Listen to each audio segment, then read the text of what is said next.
päivää! Olen tänään isäntäne Jorma Kivessilta. Vitsi minkä kokoinen amppi. Hyvää päivää! Olen tänään isäntänne Jorma Kivessilta. Ja tänään näemme, mitä raparperi voi aiheuttaa.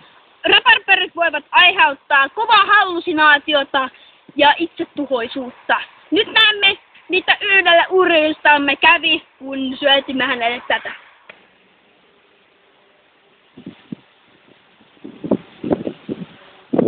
Onko täällä ollenkaan vapaa? Hei, sinä siellä!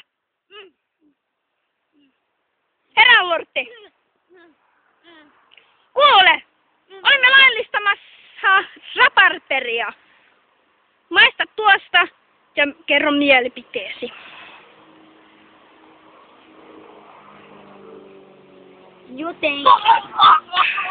Kuten näette, raparperi voi aiheuttaa huonoa mielenalaa, itsetuhoisuutta.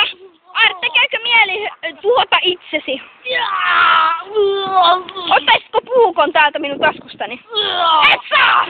Näette, miten se aiheuttaa itsetuhoisuutta ja mielivammoja. Missä synnyit, Aare? Siinä näette.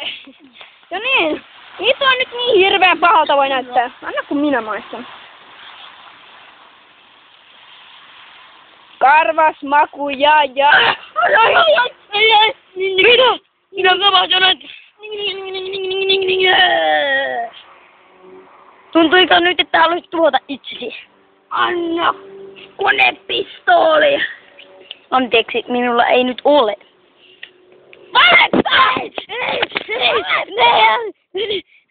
Odi. Minulla on paha mielenala, enkä muista missä synnyin. Kiitos, että katsoitte. Minä olin Elias, kameramiehenä. Aare, kiitos, että katsoitte. Tämä oli kiva spektaatteli raparperi.